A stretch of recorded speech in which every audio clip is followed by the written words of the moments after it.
Okay, so now we'll have our facilitated keynote discussion. And the topic is, what will drive medical innovation faster?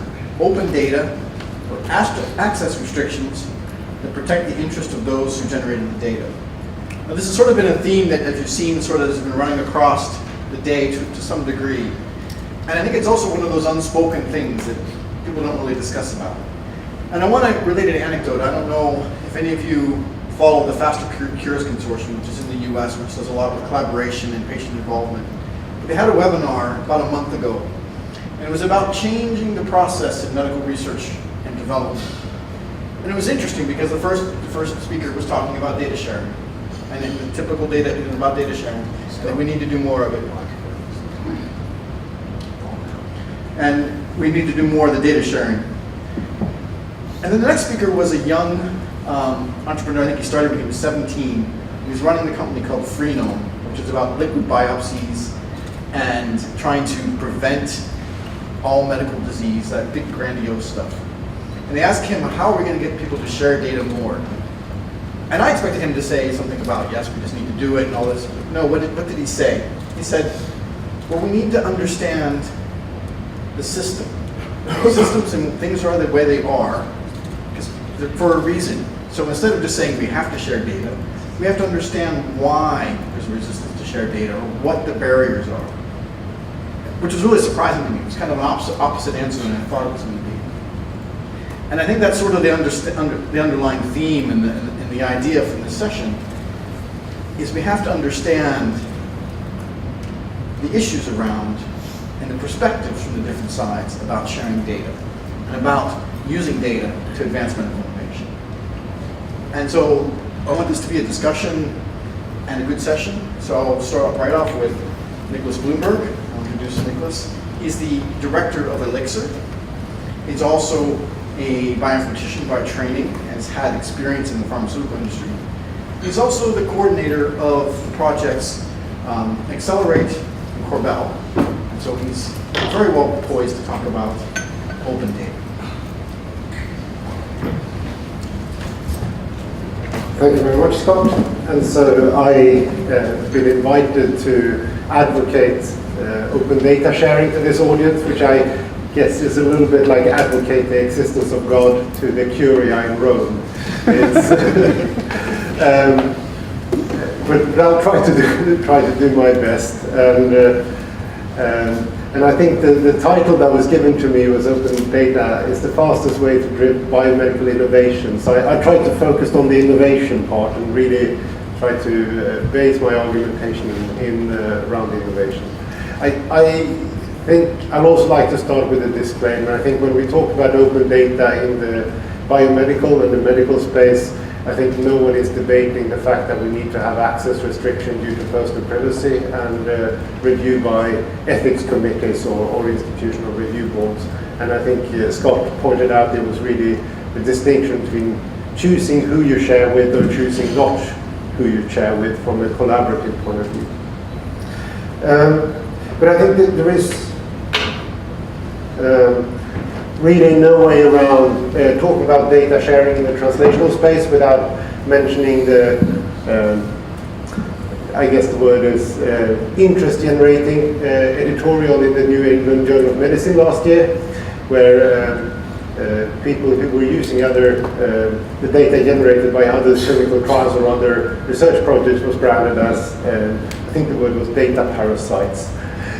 A lot of good came out of this, and one of the things that came out, I think, was a very healthy debate about sharing of clinical trial data that culminated in this SPRINT challenge, where data from a large cardiovascular study, the SPRINT trial, was made available to a large number of researchers worldwide in a competition, essentially, for how you could mine that data.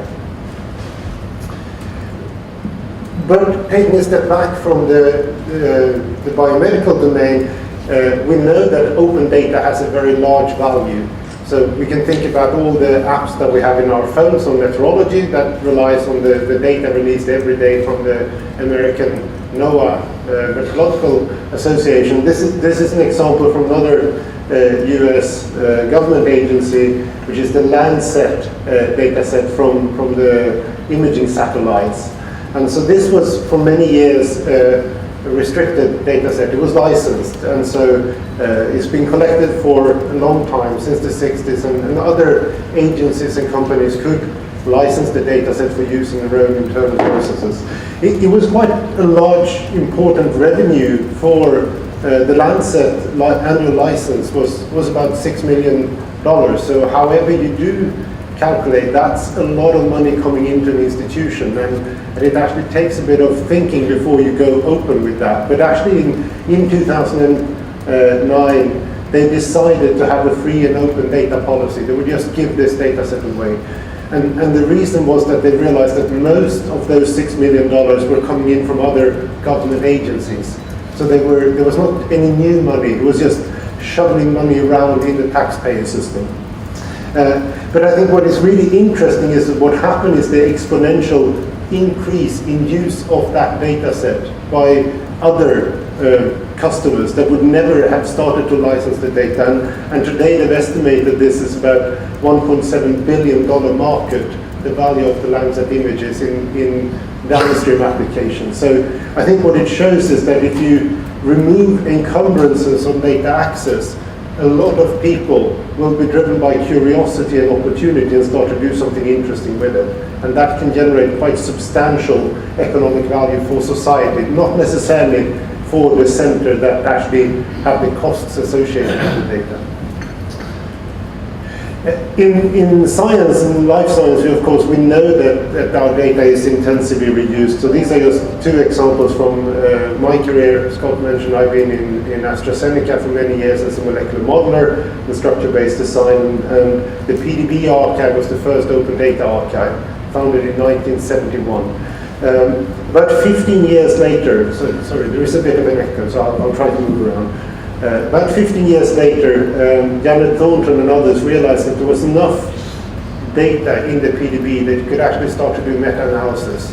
And they published these sort of seminal papers on protein structures that led up to the whole protein modeling field. An additional 5-6 years later, Hans-Joachim Böhm at BASF in Ludwigshafen realized that you could actually use the data in PDB together with binding data on small molecules to generate sort of statistical scoring functions that describe how well an inhibitor would bind to a protein. And he built the first sort of structure-based design program, which he called LUDI, Letters in Design Inhibitors. And that was, of course, all based on open public data. But what I think is really interesting is that this now is a very, very active market. So a lot of companies are active in this space. They use the public open data to develop algorithms and to calibrate their algorithms and scoring functions. And actually the total value of this market is, again, over $1 billion.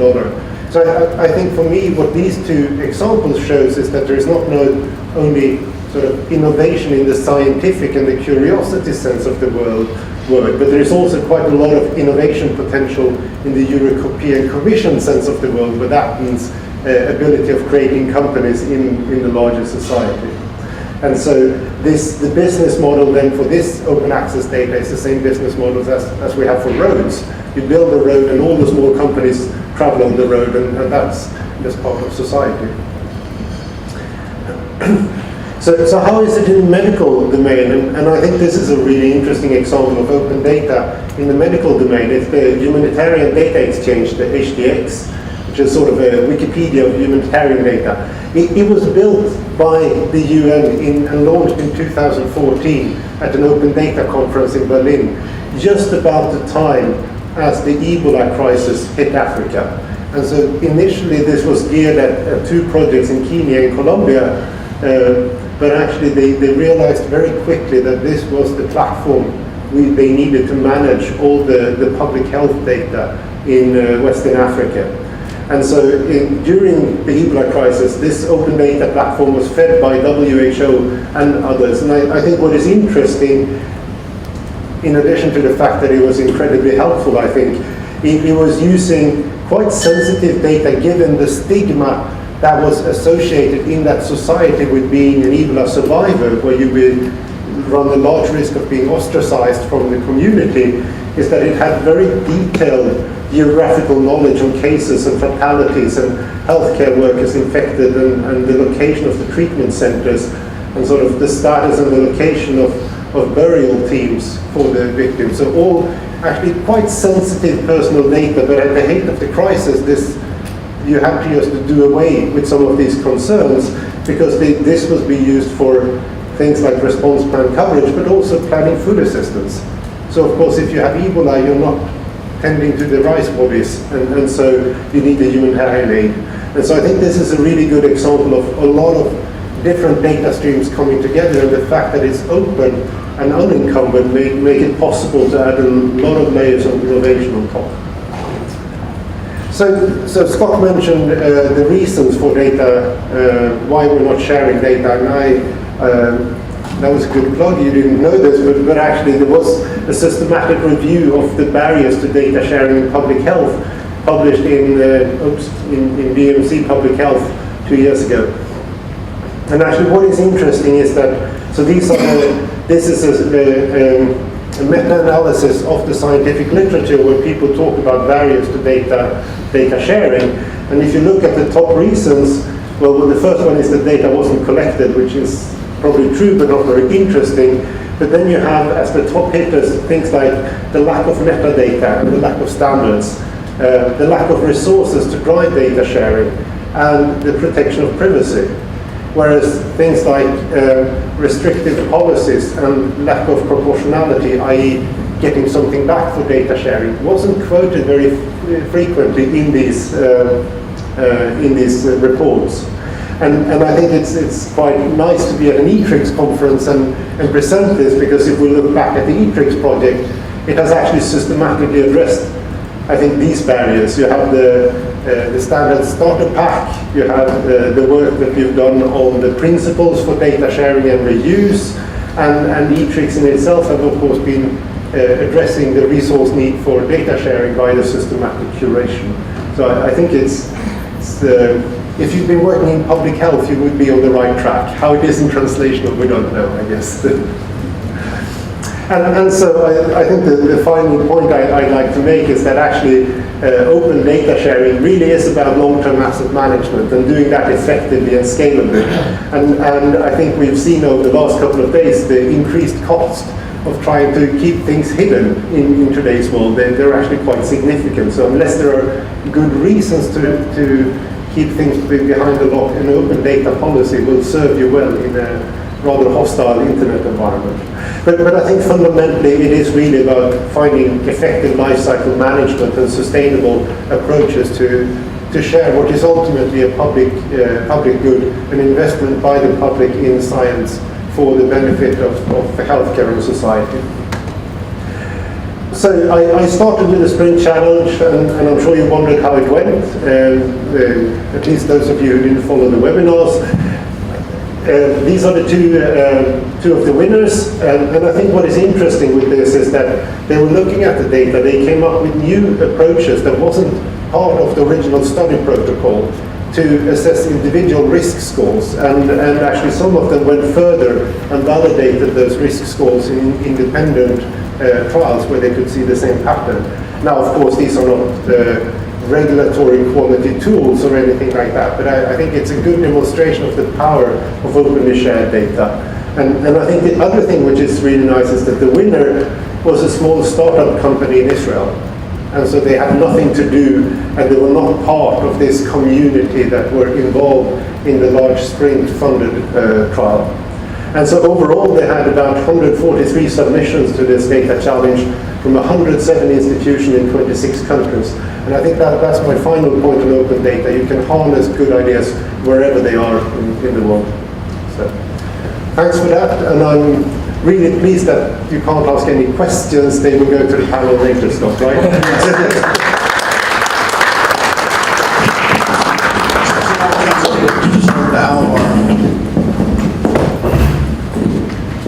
Alvar Augusti is he's the director of the Respiratory Institute and the chief of pulmonary at the Hospital Clinic of Barcelona. Not the hospital here, that's the one, it's downtown. But more importantly, he's been heavily involved in the Biomedical Research Network here in Spain, in Barcelona, cyber respiratory. He's been the head of that. He's currently now the head of a working group. But I know Alvar more from the respiratory community, and he's one of the thought leaders and the respected translational researchers in the field. And so it's quite an opportunity to have him come and present here the translational researcher point of view on data and data sharing. Well, thanks, Scott, for this nice introduction, the invitation and opportunity to be here today. And thanks to you all to stay here at this time of the day with this nice sunshine outside. I promise that after my talk you can go and run. Nicholas, you said that I think you said you felt like a cardinal talking to the Vatican about the importance of open data analysis, something like that. Okay. How many doctors are in the room? 3. Medical doctors, sorry. Practice, let me put it more stringent. Practicing physicians. 2. Okay? So, we have spent the entire day talking about medicine. Precision medicine. Personalized medicine. Without doctors. With only a few doctors. What is it like going to the Vatican and talking about, I don't know, whatever you want to know. So we are trying to build up the medicine of the future without doctors. Now that's, I believe, clearly wrong. And I hope that by the end of my talk, you allow me to go back home, because I will be a bit critical. Okay? And let me start by criticizing the title that Scott gave me. This is your title. Collaborative access to data is the fastest way to drive medical innovation. Well, I think this is wrong, Scott. I'm not interested in the fastest way. I'm interested in the best way. Although it might take longer. It's not a race. It's not about being fast. It's about treating patients. And all of you, sooner or later, will be patients. I was patient a year ago in the ICU. I won't get into the details. But I've been a patient, a doctor and a patient. And all of you will be patients. And I'm sure that all of you would like to have the best approach, not the fastest approach. Do we agree on this? Yes. I think so. Okay. So some conflict of interest to disclose to begin with, okay? I love technology. It's not that I'm against technology, data analysis, databases. Some of you know me and know that I like networks and graphs. And so keep in mind that I am in favor of this, not against this. But as I said before, I'm a doctor. So please, trust me. Don't try to build medicines of tomorrow without even asking doctors. You have been discussing about platforms, data mining, which is excellent, it's fine, it's needed. But where is the clinical context? Where is the clinical question? And I believe that this is absolutely key. Context matters, okay? And in my clinical context, the important question is this. It's not about how to exchange data. It's not about how to produce nice papers. It's about how to best, not fast, best, user-generated, high quality, garbage in, garbage out. So it has to be high quality data for the benefit of the patient, for the future benefit of all of you, including me. Do we agree? I think we agree. So how do we answer this question? It is it. Nothing new under the sun. It's about research. It's about high quality research. It's not about data mining. data mining is fine as long as it is in the context of a good research question. And the question is the start of the process. I will talk of the research process. I will mention later this unbiased research, okay? Not hypothesis-driven, which is fine to some extent. But at the end of the day, these unbiased or unbiased approaches produce or are described as hypothesis generating that need to be tested. So at the end of the day, you need a hypothesis to test, no matter what. So very briefly, let me give you a historical perspective of medical research, only 1 minute. Okay? Let's see that modern medical research starts in northern Italy in the 15th century, when they start doing necropsies. Okay? At that time, the most advanced medical cutting-edge science was anatomy. Leonardo da Vinci was an anatomist. But they very soon realized that the human body was too complex. So they have to have a reductionist approach, and they moved to an organ. So it's not the body, it's the lung, or the heart, or the liver, or the kidney. Don't ask me what type of experiment is this very academic researchers doing with these patients. Probably no ethics committee would accept that today.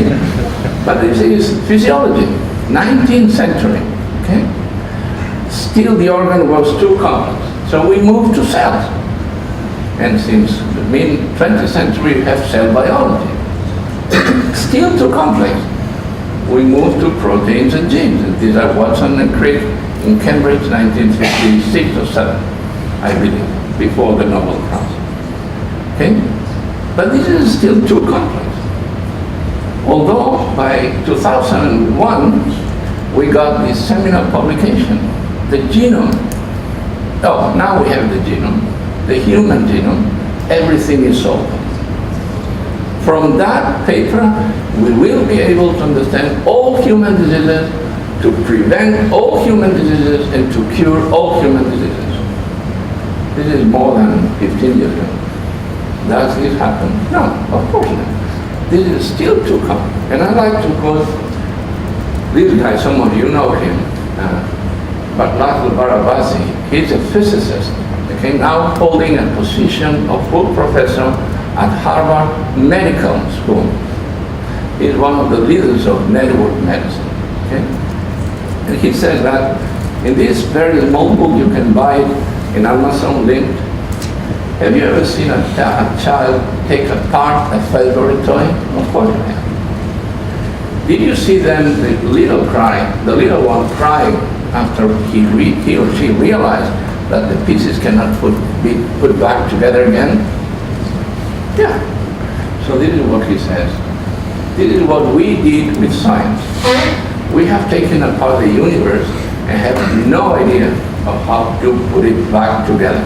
And this is actually what we are doing, what we are trying to do with network medicine, with systems biology, with data analysis.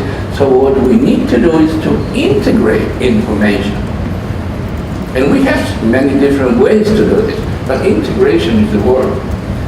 This guy has proposed this concept of network medicine. If you have not read this paper, I strongly recommend you do.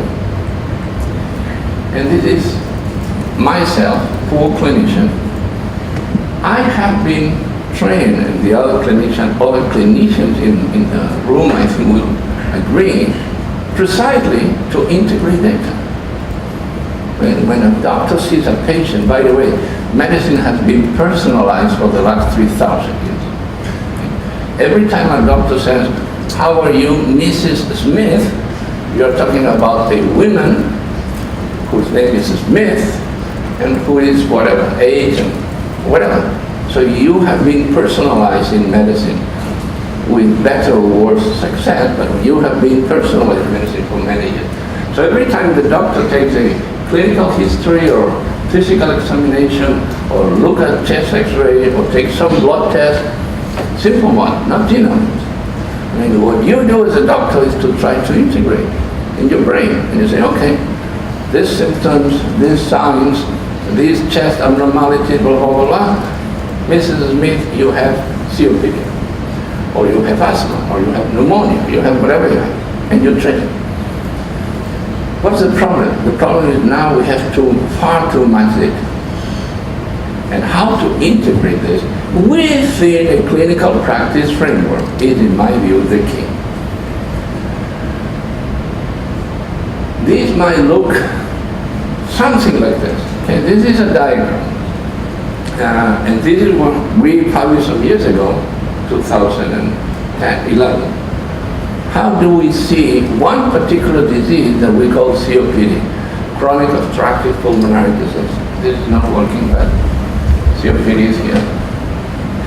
And we envisage this disease as a building where you have several floors or levels. We have a clinical level. We know that this disease is often associated to other diseases, comorbidity we call it. Below that level, there is a biological level, many different mechanisms that interact. Below that, there is a genetic network level, and many different mechanisms that interact. And above all of this is the environment, with many other mechanisms that interact. And you know what? This building has elevators, and they do not necessarily stop at each and every floor. For instance, the environment influencing the genetic network, and you know that this is called epigenetics. And here you have potential outcomes of clinical value. Again, the clinical context.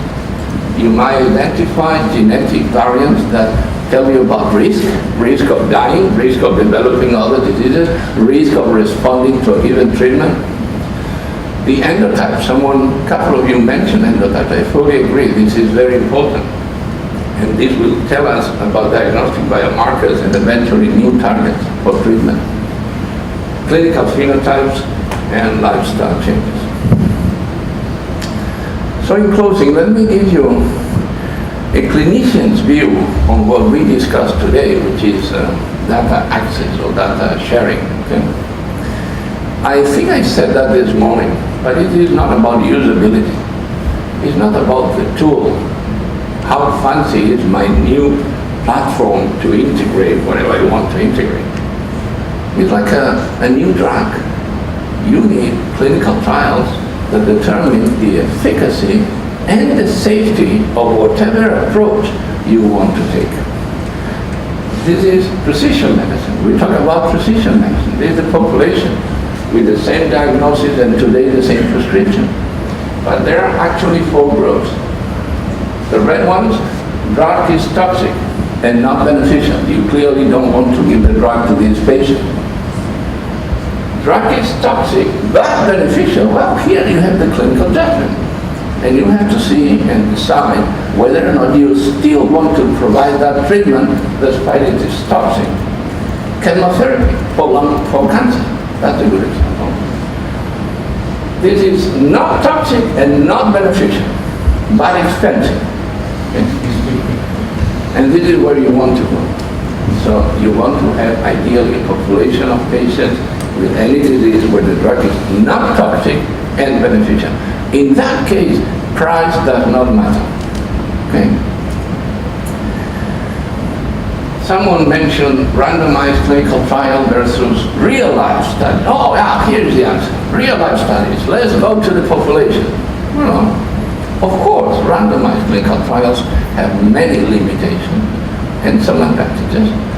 But the same is true for real life studies. Here you have a graph that we also published some years ago. Here you have what we call the study design or the ecology of care, okay? Which is you have a highly controlled ecology, randomized clinical trial, a free ecology to just observe, and in between, what is called a pragmatically controlled. Okay? And here you have the type of population that you study. You study patients with pure diagnosis. You exclude everything else. They have COPD, but nothing else. Well, you study the right disease, but in the wrong context. And here is, well, I have no idea if this is the disease of interest, but physicians out there manage that patient as if the patient had whatever. And here you have different type of studies. Which one is better? All of them. We need all of them. They are complementary. But you have to be aware of the limitation of each type of intervention.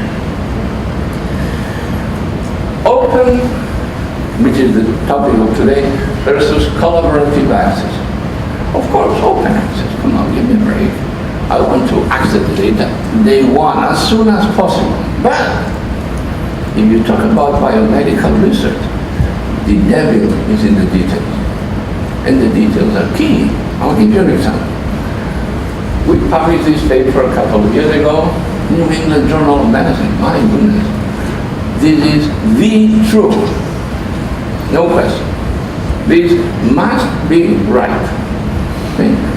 We studied 3 different cohorts: Framingham, Copenhagen, New Mexico. Okay? Big data. And we found, I will not go into the details, that there are several ways to get COPD. This is lung function, normal, 100% abnormal, and this is the age of the individual who was followed in these cohorts. And you see, you can get COPD here through the red trajectory or the black trajectory. Abnormal lung decline or poor lung development. Beautiful. Where is the devil? You know, neither we the authors or the reviewers pick it up. And 1 year later, with Rosa, we were discussing and we found the devil. The devil is that in order to be included in this analysis, you need to have a lung function measurement when you were young and a lung function measurement when you were old. And you know, you cannot obtain lung function measurement in dead people. You have to be alive to blow. So if you die here, you will not be here, and you will not be included in this analysis. So we now reanalyze the same data and say, do these guys die earlier? And you know what? The answer is yes. So now the paper is resubmitted, and as a friend of mine would say, pending rejection. Okay? So unbiased studies that end up by being hypothesis generating versus hypothesis driven. And I'd like to share with you one funny editorial on this respect.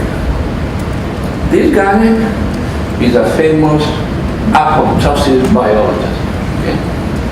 Working in Cold Spring Harbor, I think, whatever. And he wrote this: can a biologist fix a radio? What do you think? Is there any biologist here, Rosa? Anyone else too? I fixed my radio last week, actually. You what? You say what? I fixed my radio last week, actually. Can you fix a radio? Thanks. You still have a radio? So let me show you what these guys say, okay? What would you do if you want to fix a radio? First thing you do is to open the radio. Yeah, that's awesome. And then look at the component.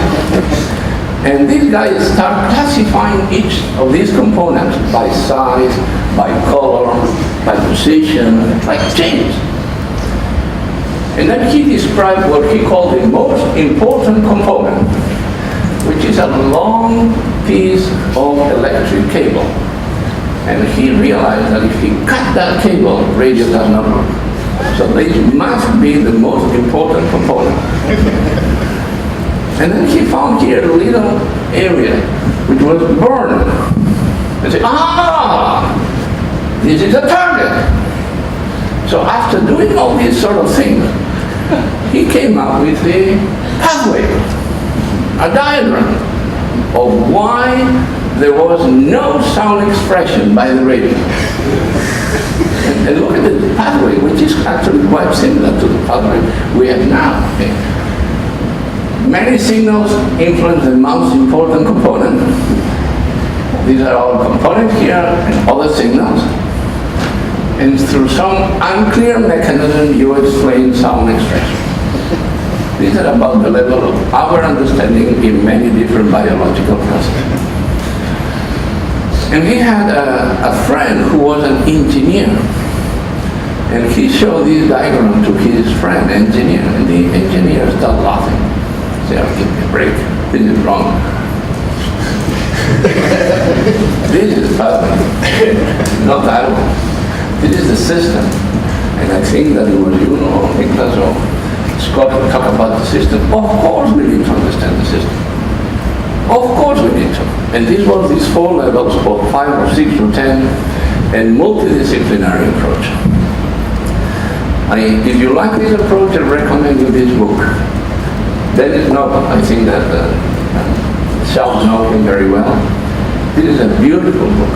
How you can understand the sound, the music of life from this perspective. You can find it in Amazon easily. So in closing, please, I have no personal doubt that the approach that we have been discussing today is the future. No question. Absolutely true. But at the end of the day, do not forget what in my mind is the key question. The key question is, does this make a difference for patient management or not? Patient management means for a clinician better symptom control, better prognosis, and this is indeed precision medicine. Precision medicine is about improving individual patients, not about improving algorithms. So my last slide, and please forgive me if you disagree. I think that this is a multidisciplinary approach. There is no other way. Okay? We need to work together. We, clinicians, cannot do this without you. You will mean basic scientists, bioinformaticians, others. No way. But you cannot do this without us. Don't forget that. I think that that's very, very important, and the devil is in the details. Thank you very much.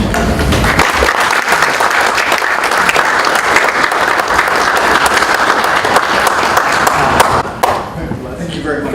So both speakers. So now what I want to do is just have the panel give them a chance, and I'm going to try to be a bit provocative and try to push you on some questions. So the first one goes to Niklas. Can you think of an example after that presentation where you saw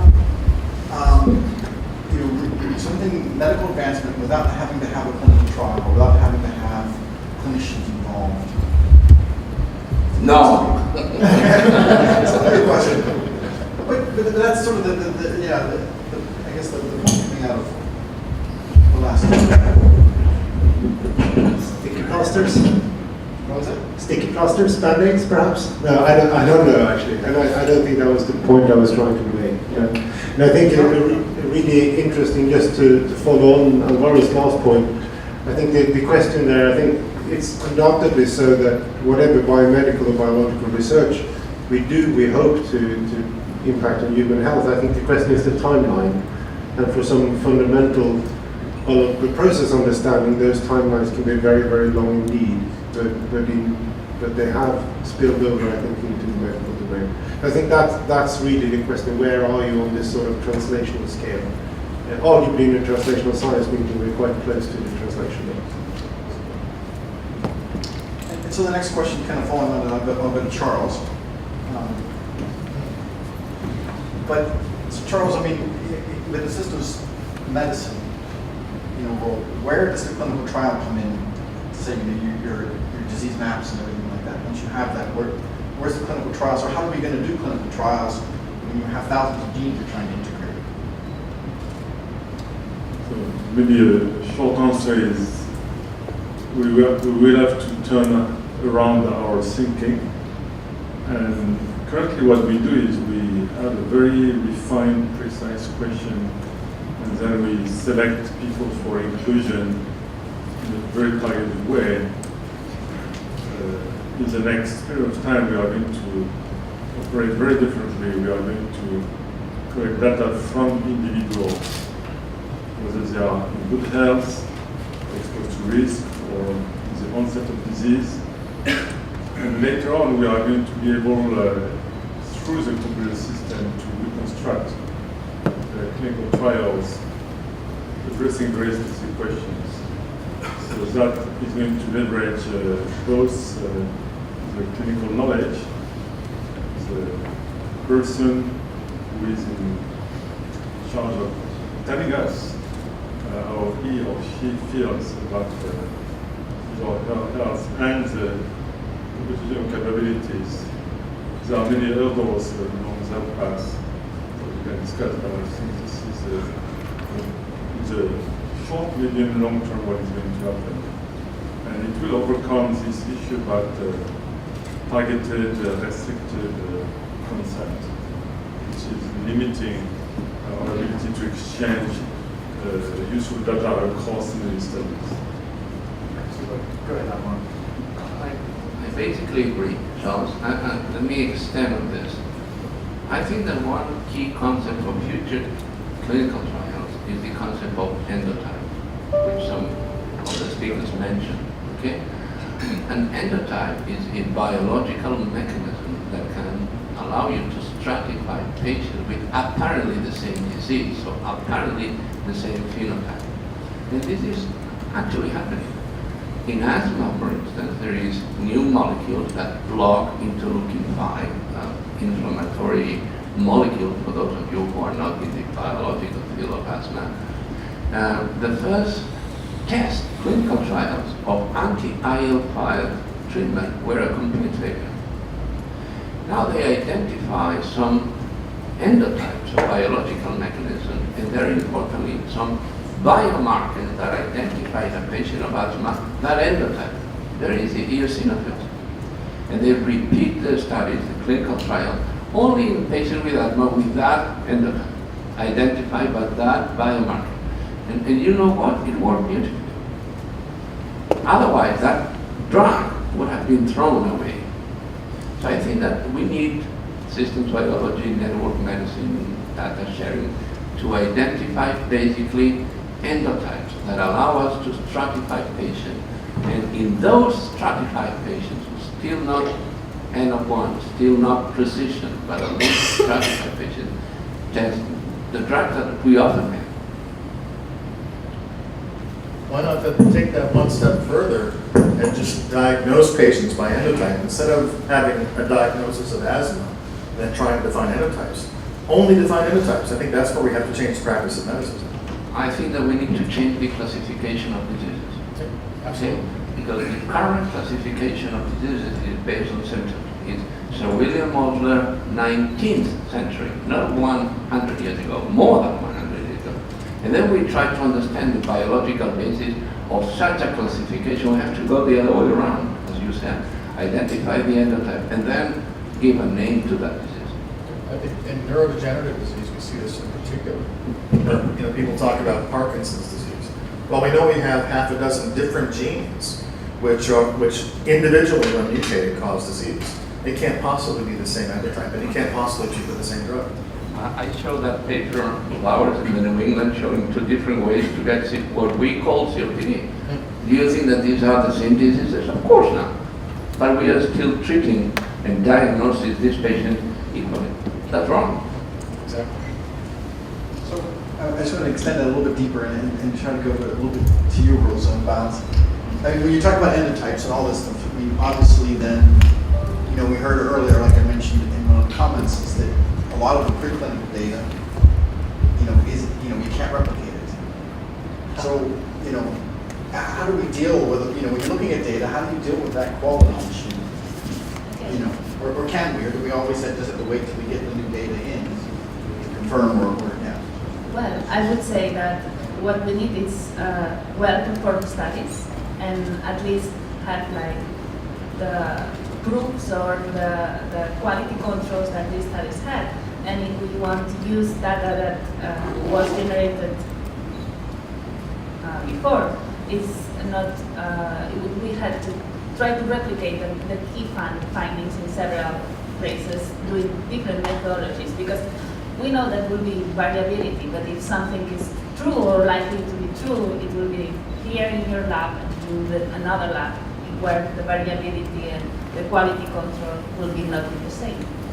That's the key. A very good friend of mine, now he's very old, and unfortunately he has Alzheimer's disease, so he cannot dispute what I'm going to say.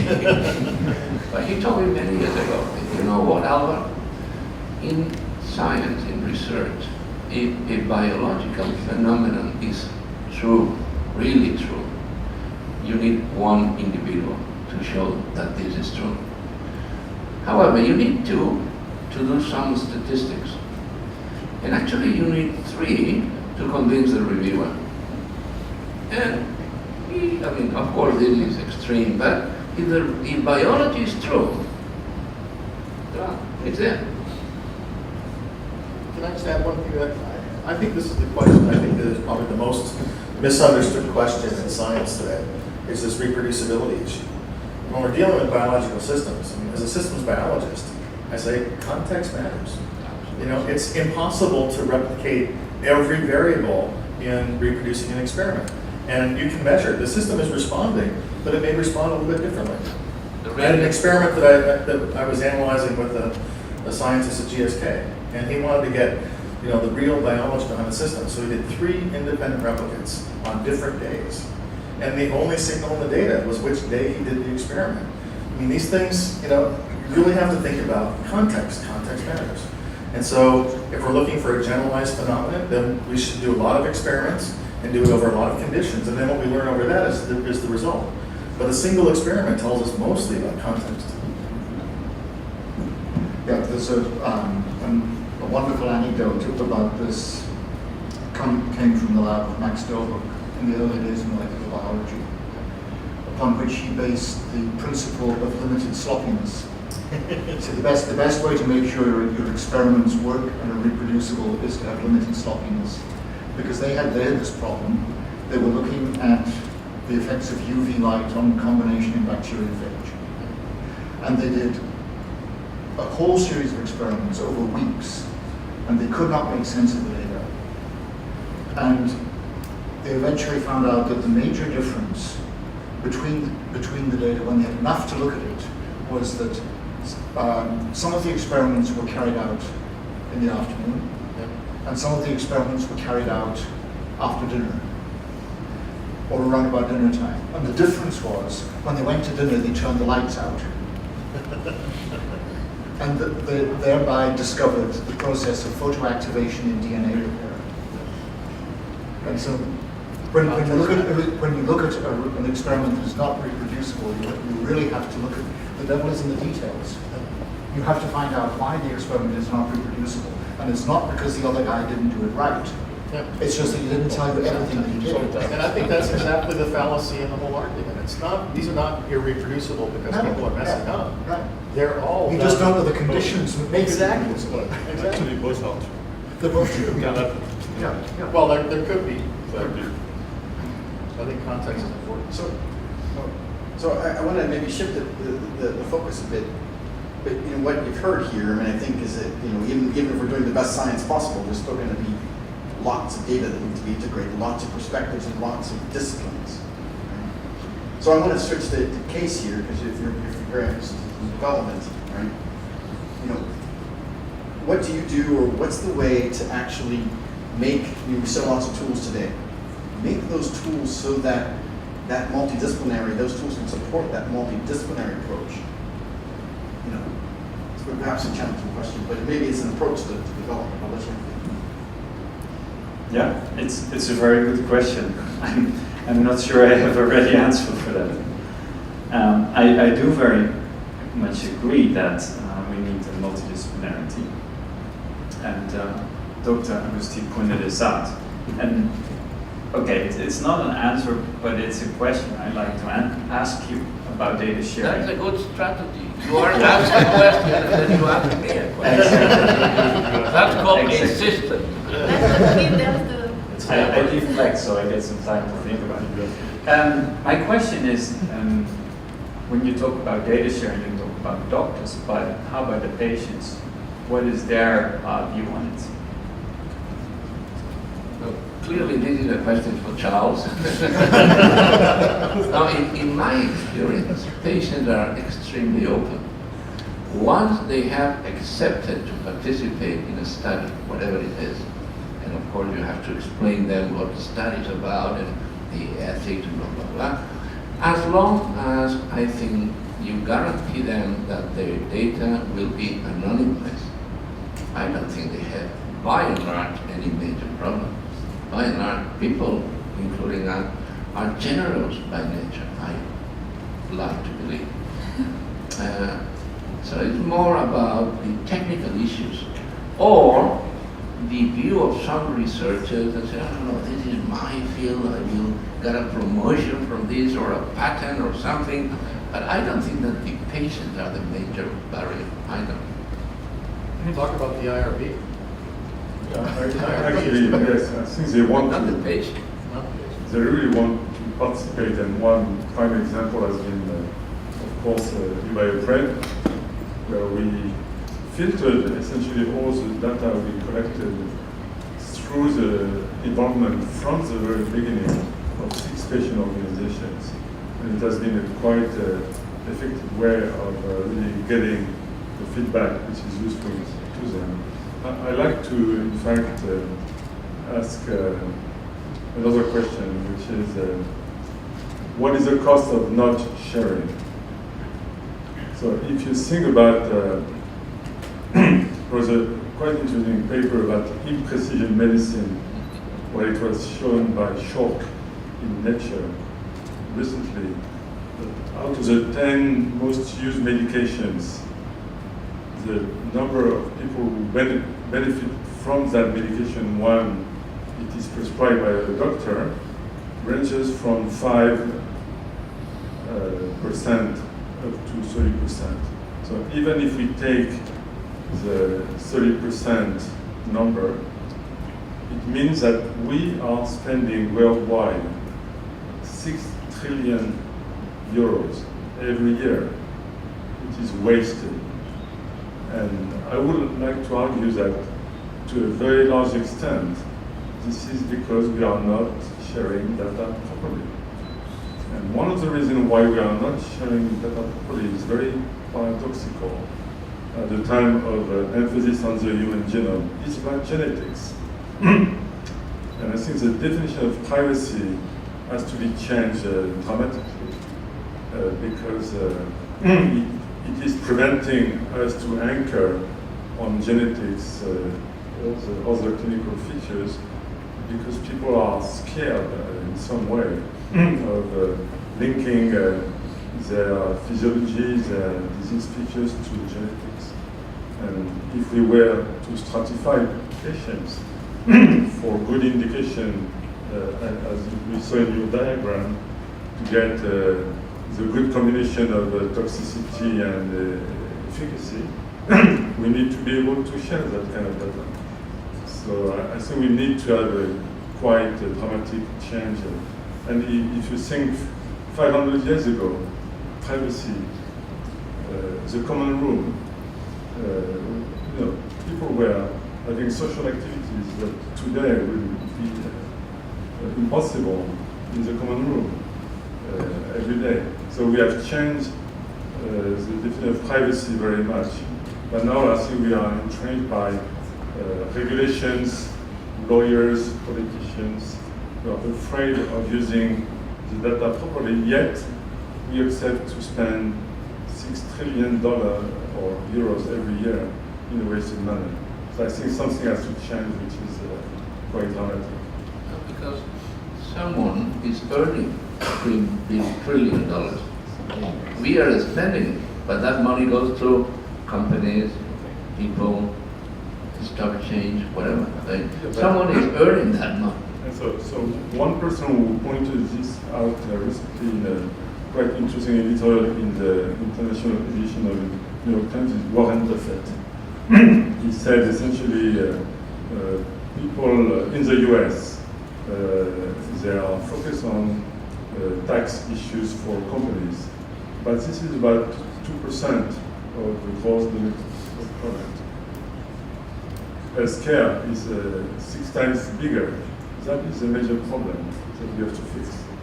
And I think what's interesting, Charles, is that speaking of the U.S. in this, the U.S. just rolled back regulations to allow people to control their internet browser data. Right? So your internet provider can capture all the things you look at on the internet, everything that goes to your connection, and sell it without your knowledge, without your permission. But if you want to share your health data, you can't. You know, you can go and click a box on Facebook and share all that data. They can sell it, use it for marketing, use it for targeting people for things like Brexit and elections. But your healthcare data can't be shared. I mean, this is the real dichotomy in society today. So I wanted to just pose one question to the panel, and then we can move open to the whole room. And that is, when should data be made open? I think that's an important question. So as soon as it's generated, or after the first papers are published, when? In my opinion, it should be open from the start. I think it's the only right way to do it. I know it's a very controversial subject. I can maybe explain it better about code. That's what I'm an expert in, open source code. You know, if you make code that you write, which you have authorship on, open from the start, especially in a setting like this where we're all working together as researchers, you can immediately get feedback from others. You can start to collaborate with others. And the problem if you don't make it open from the start is that you have then to make a decision, when do I make it open? And what I very often see happen with open source projects, for example, originating in academia, that people say, well, I don't want to make it open from the start because I want to publish it, I want to have, you know, some demonstrable version that I can present at a conference, and only then will I make it open.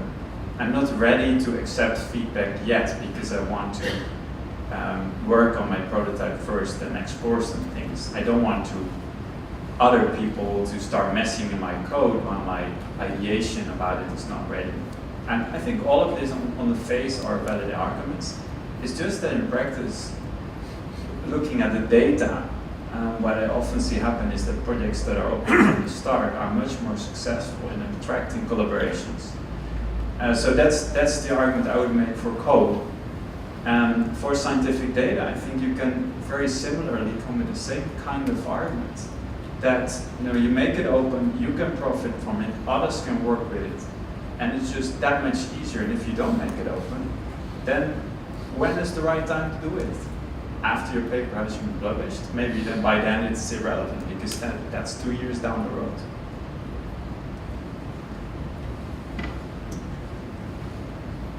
I mean, this becomes ultimately a social question, doesn't it? The way that society is organized, the way that we conduct our research. And I think almost if you ask any researcher in a university or even a scientist in a company who is collecting data in order to try and prove or disprove a particular hypothesis, they're going to have enormous problems with the idea of making all that data available as soon as they start collecting it. Because the work that they're doing is then jeopardized. And that's a problem that you're not going to be able to get around. So we're stuck at the moment with the situation. We collect our data, we write our paper, and once you get your paper published, then a lot of the time you have to upload the data anyway to support your publication, and that's when it becomes open and can be used for further research.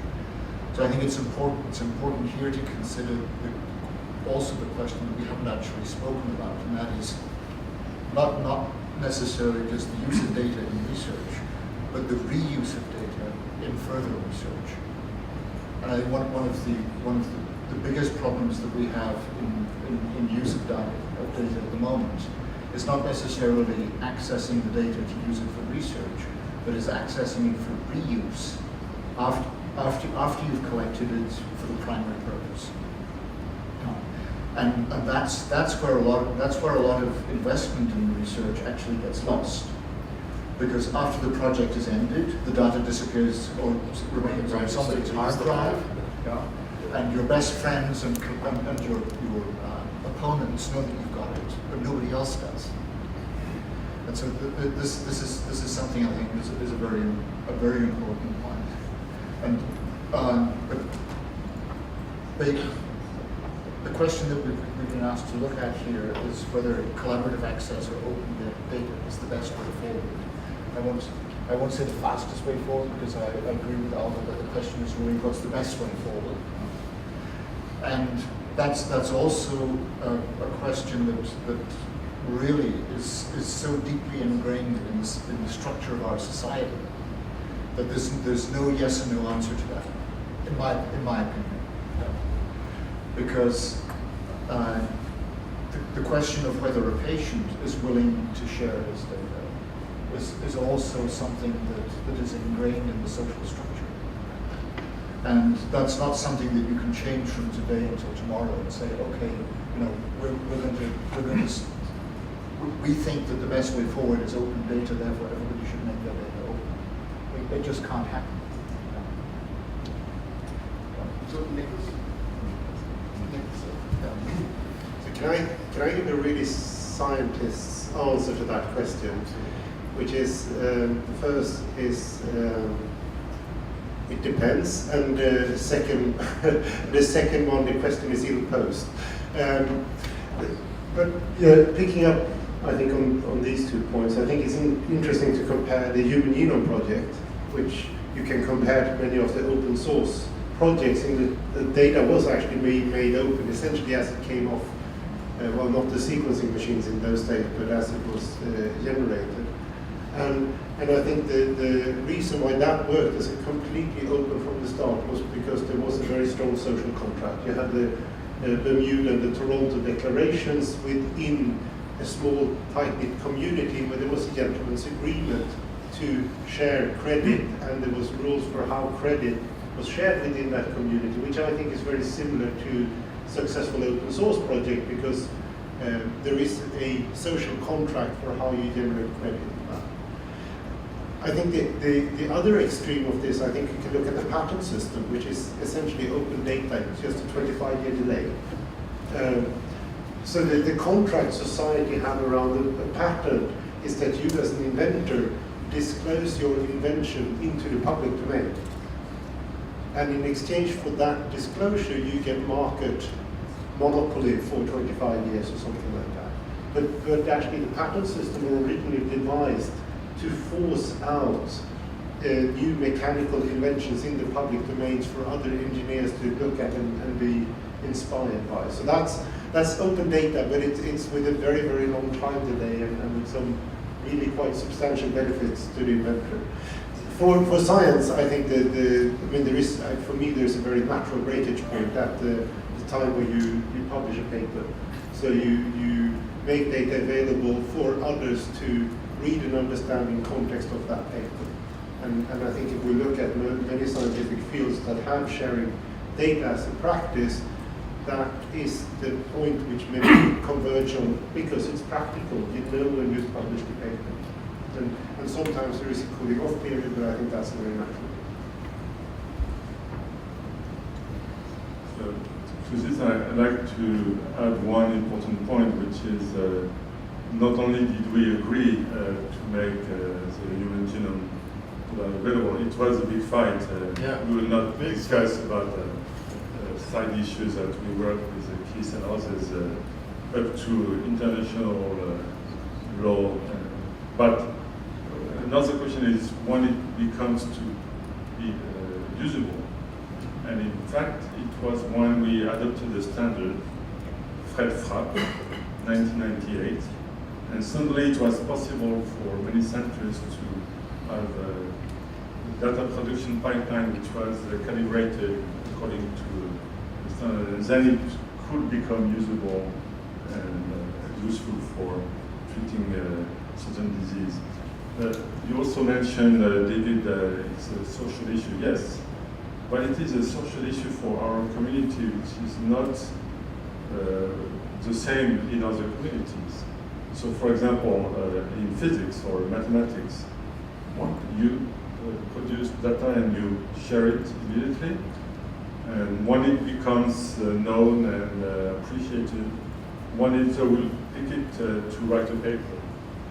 And then it's alphabetical, there is no big fights about the promotion, standing in the list of authors and all of this. So I think we have to be inspired by other communities who are not entrenched into that kind of limitation. So at some point, yes, we need to overcome those kind of hurdles. Given that my name is Alvar Pagusti, I love alphabetical order. There were a couple of comments. Reuse, fully agree. The paper that I show you, we published in the New England using the Framingham Coma. The data has been sitting there for 40 years. Of course, no cardiology. Framingham was originally a cardiological study, and no cardiology has any interest whatsoever in lung function. But the data was there. We did not measure anything. We just went there and reanalyzed it from a different point of view. So I think this is a very important issue. With respect to the social question, I would like to go one step further. And you said, when should data be made available? I would say who? Because is it an individual decision? Or is it a group decision? Or is it a company decision? Does it change if you talk about a scientist in a company with their own interests, or a scientist at a university in an academic environment? And if it is different, why and what's best? So the social issue has a lot of different components, I feel. So one part of it, I think, is when it is subsidized by public money, in my opinion, it should be by definition available at all times.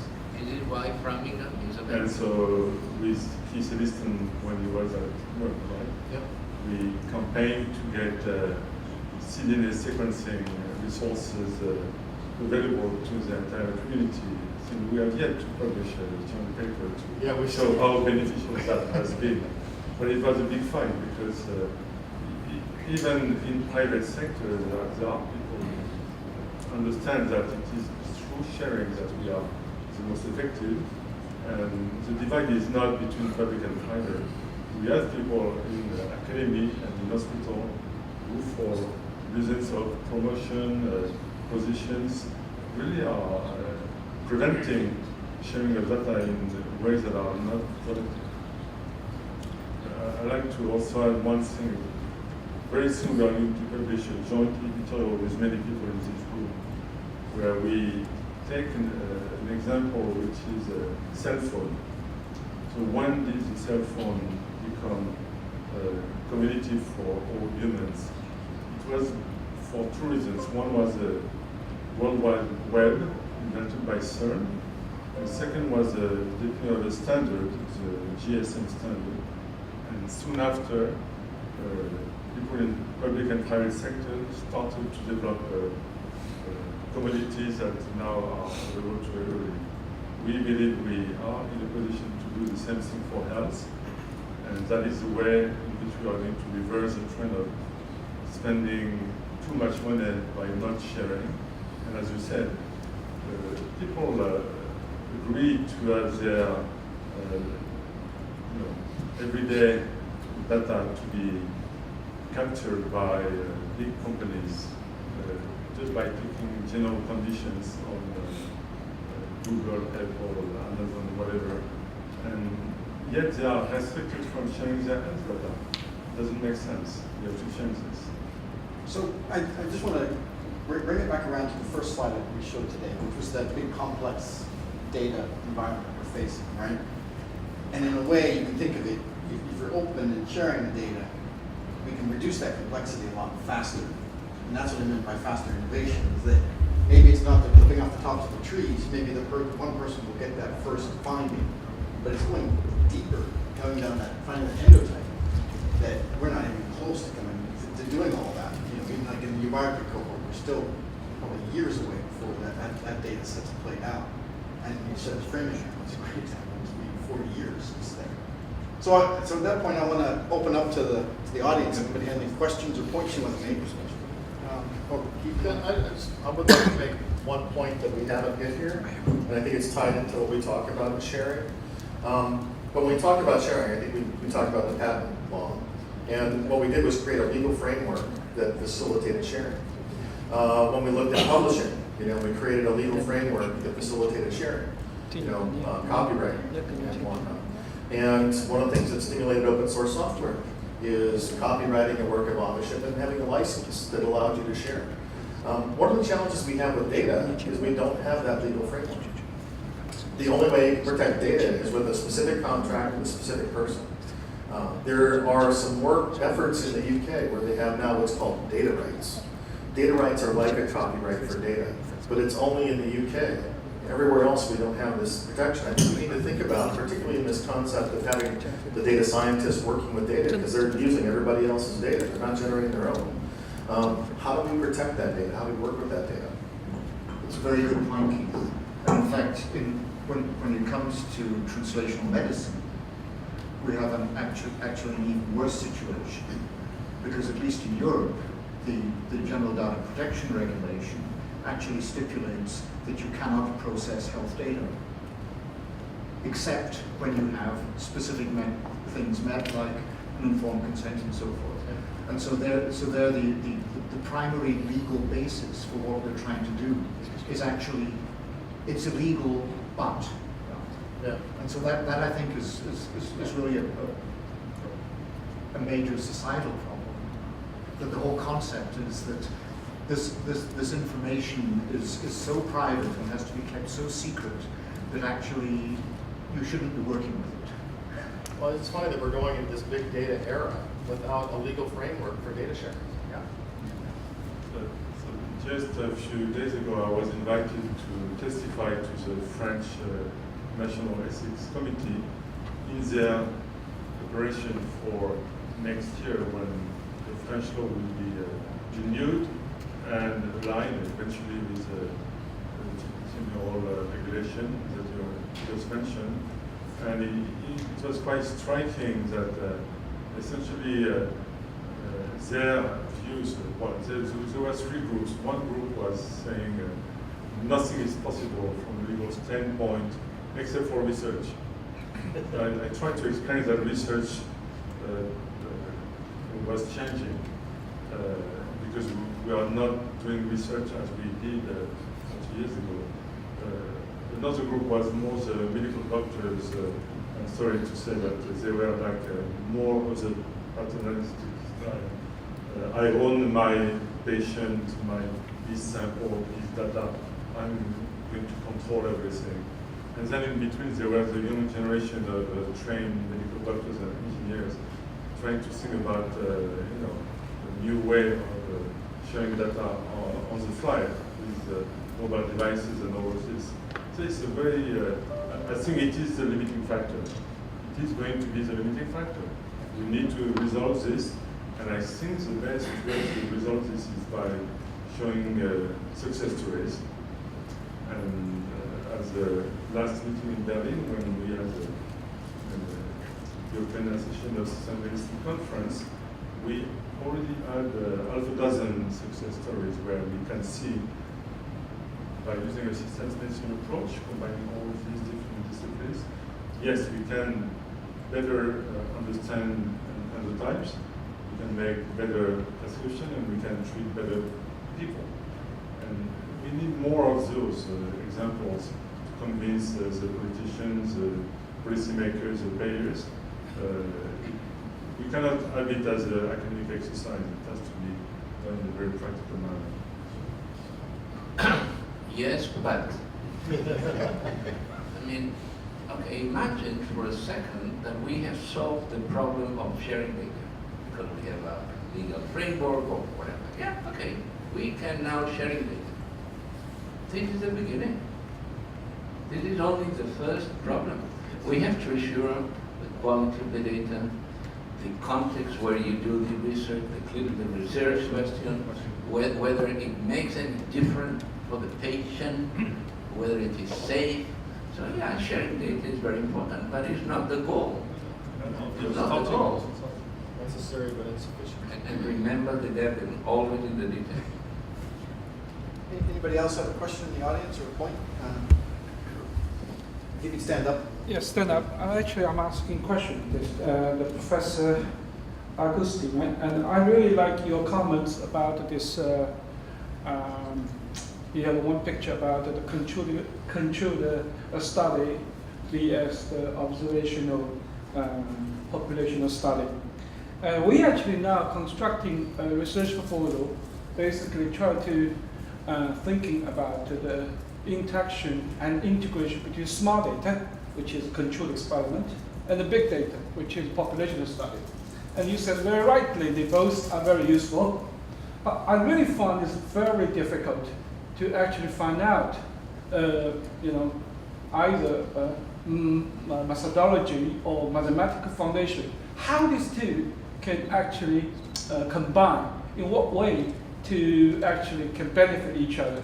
So one population data may be very comprehensive but not representative, and control data may be very representative but not really comprehensive. Any suggestion, please? Well, use your brain. Integrate. I mean, come on. I'm going to use your brain first. Well, my brain tells me, and I said before, that you need both.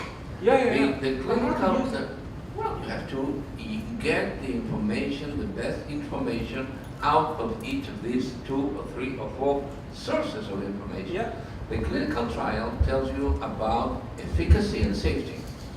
So whether you use that treatment in a very specific patient with no other comorbidity, assuming that the patient takes the drug, because many of the patients are inefficient because they don't use the medication. The claims they use. Or the claim, yeah, whatever. So clinical trials are about very restricted population, very controlled population, and tells you about efficacy and safety. Okay? The other extreme, real life studies, tells you about effectiveness, which is efficacy plus many other things, starting by whether or not the patient uses the treatment or not, whether the patient has other diseases that can influence, whether he takes it in the morning or in the evening, whether it runs out of money and cannot pay the treatment anymore, and many other things. So I think that if you really want to move forward and try to really recommend or reject any given therapeutic intervention, you need both. Because you need efficacy, you need safety, and you need effectiveness and cost and use in real world and blah, blah, blah. Only using these different biomarkers evaluation, you can have a better idea of whether a given intervention is worth or not. I think, but of course, this is open. That's why I said use your brain. You have to integrate data. Yeah, that's the key point. How do you integrate? Brain. I mean, when you... But these days, brain is not artificial intelligence, right? A machine can do what brain can do. So tell me how actual machine can do it. I don't need brain. Let me tell you, our brain, the human brain, is designed for pattern recognition. Yes. Not for numbers. Same as computer. Well, no. So recently, Hiroaki Kitano, who is by training an electrical engineer, he coined the term advanced intelligence, which is the combination of advanced intelligence, which is a combination of machine artificial intelligence and what we call your brain, Natural intelligence. knowledge. And he rightly also said, as you pointed out, it is a starting point to combine those two. Without this combination, we cannot deliver useful results. So there will not be any magic machine doing this. But classical doctors are maybe necessary but not sufficient either. So we need to combine the two. I I think also one way to look at the question from Ike is data generation in the medical context. If we become better at it, we can do virtual trials. You know, I went to the Utrecht University Medical Center. They have patient data from all the patients in hospitals, but in addition, they're feeding data of the same patients to more than 100 different registries at any time, and on top of that, you know, thousands of specific research studies, which all copy the same data. There's a massive waste right there. If we can evolve our current medical data generation practice into something where we have one registry which holds the data and which we update once we're going to do a very specific clinical trial on our study, so that on top of the observational data being collected, we now have also on those specific subjects and with this specific experiment deep data, then it's going to be much easier, I think, to run the analysis. Yeah. First and then, I'm sorry to disagree. I'm sure that you will not be happy if your child is treated according to an electronic clinical trial. Because electronic clinical trials or big data analysis are absolutely fine to generate hypotheses. But then you have to test them. And in order to test them, you need a clinical trial. So as a first step to generate hypotheses is fine. But they cannot, I think, substitute a clinical trial. you misunderstood. Not yet, yes. I'm not proposing to scrap the clinical trials. I'm just proposing to make them a lot more efficient by adding the data that we created those to the registry. Plus there's another thing in there, a big waste right now is recruitment, right? And with the drug discovery going into more and more orphan drugs and precision medicine, to find the patients is becoming a big problem. And also for that, a good quality registry is going to be incredibly helpful. Yeah. I agree. If you talk about recruitment, that's fine, but this is not science. This is running a trial, okay? And second, I agree if you generate hypotheses that suggest that some endotypes might be underlying whatever clinical response you are interested to study, and then go and study it. But I don't think yet that you can replace. First Keith, and then Well, I think one of the things that we want to think about when we get back to Ike's question about data integration, why is data integration the holy grail here? I mean, what integrates very readily is knowledge, right? And if we can take out of the data the learnings, that knowledge integrates together very readily. And that's in fact what a physician does in his job, is he integrates knowledge and goes forward. So I think that's one of the things we want to think about, is instead of focusing so much time on integrating disparate data across platforms, across different populations, et cetera, let's learn the knowledge from each of those contexts and integrate that at a higher level. Now, there is an additional factor that maybe explains in part the fact that the data that is recorded in the routine practice is not directly used in some cases in the clinical trials. It's a matter of quality. Sometimes the data that is recorded in the routine clinical practice has not the same level of quality that the data that is recorded or that is wanted for a clinical trial. And for this reason, sometimes it is repeated for a matter of quality. In other cases, not. In other cases, just a matter of organization. But in some cases, it's a matter of quality. So to answer Ike's question, let me point out to what I think is one of the most important features of the Disease Map project. It is the fact that we are now able to use a system which is both human readable to get human knowledge and machine readable so that we can cross-talk with the same complexity of data both ways and interact between humans and machines. And I think we contend that this is our attempt to match Kitano's challenge of advanced intelligence, combining human knowledge, domain experts, and consolidating quality both ways. And of course, at the same time, to have this sustainable because it is encoded in a standardized language. Okay, so we have time for two more questions, and Adriano and then Paul. Oh, well, Mike, we'll have you go too. So I'm afraid my questions will open a big discussion, but I will go for it. So I brought some numbers here actually that I'm very interested to bring to the panel discussion because it's a very multidisciplinary panel and I think we'll be able to discuss it better. So in California in 2004, you've got a Golden State planned budget for regenerative medicine. The amount of money there was 3.6 billion US dollars, which is similar to the 3.2 billion dollars committed for the IMI2 in Europe. But we are comparing one state in the US to the European continent. And the Americans were not happy with the outcome of this funding in California, and it's not going to be renewed, and it's not going to bring the big cures for the major topics that were investigated, like PT, AD, and so on and so forth. So they've got 650 million years until the end of 2017 to find something useful for the humanity.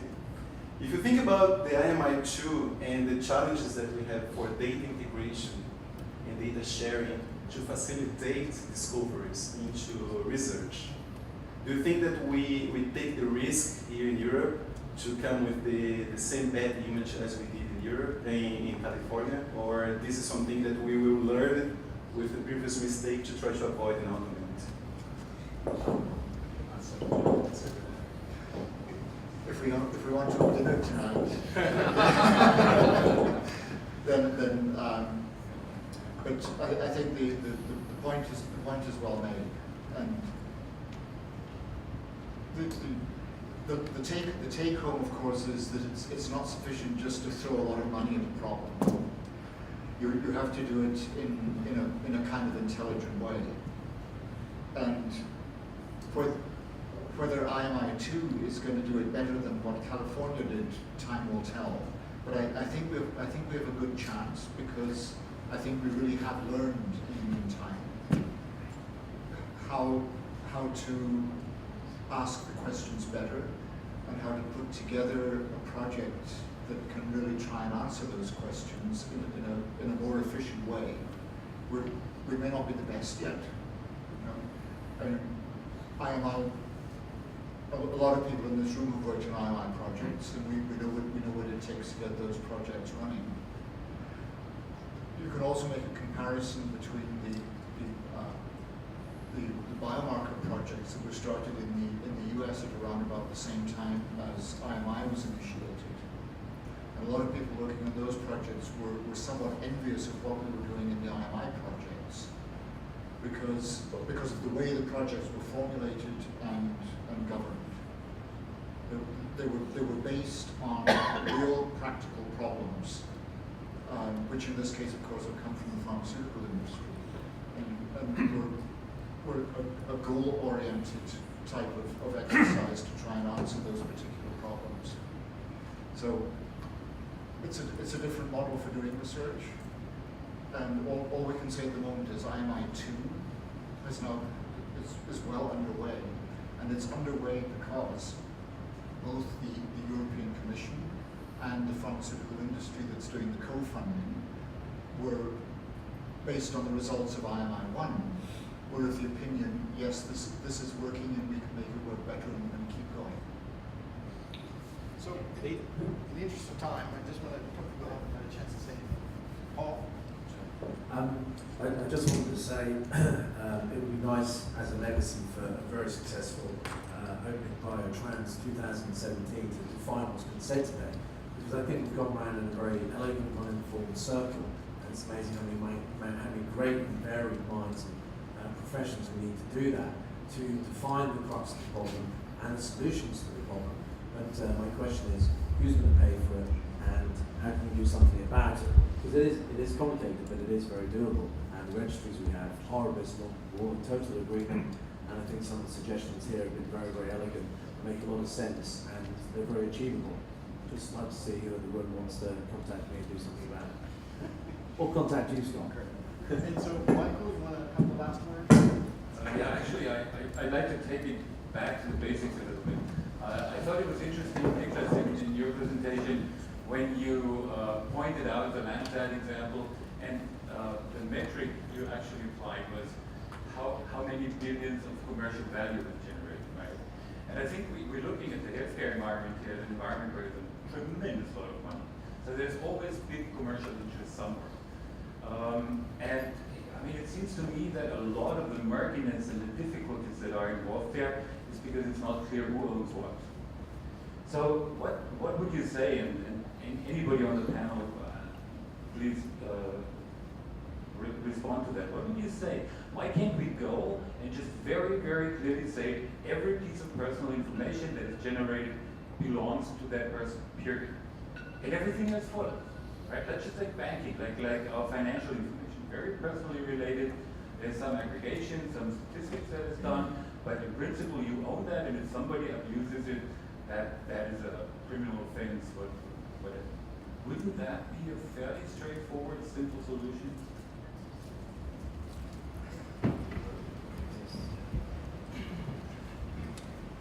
Can I, with the risk of postponing dinner even further, then point to Denmark, which has gone completely the other way around, and said that because we have a public healthcare funded system, we own the data collectively, and you can opt out with good reasons, but otherwise we'll take the aggregate of that data and put it in one place where we can use that to develop healthcare further. It's, I can have sympathy for both views, and I think it is a very murky and complicated world. I thought Keith made the key statement there, saying, well, actually probably the biggest encumbrance is really the lack of a clear framework. In Denmark, where they have a clear framework, you may not like it, but it's clear, and a lot of very, very good research has been made out of that data.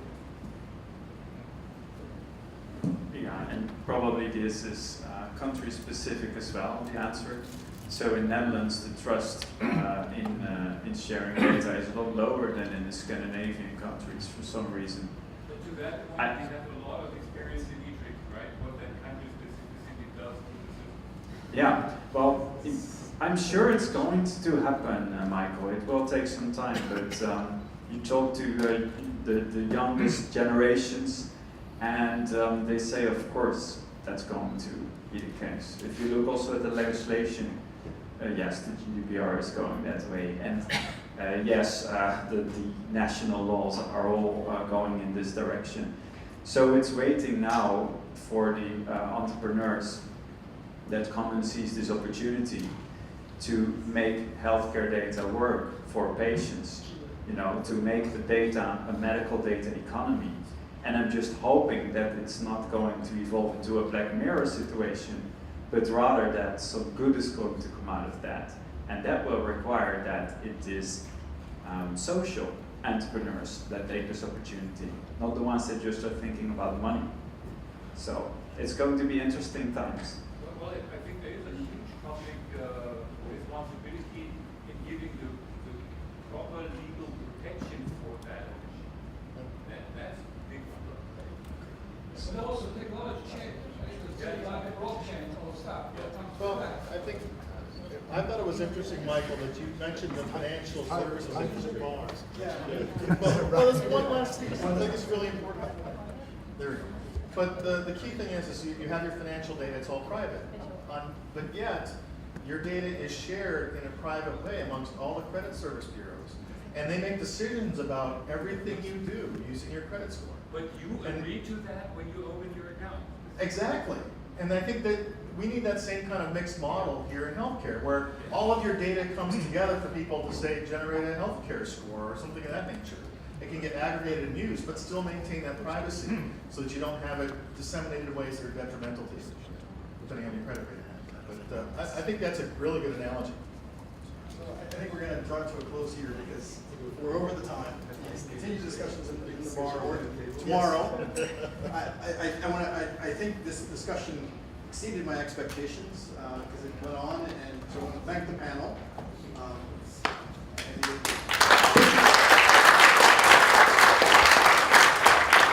I also want to thank all the speakers today because I think that led up to this discussion and kind of primed the room. So Thank you, everybody. We'll see you all tomorrow at 9 a.m.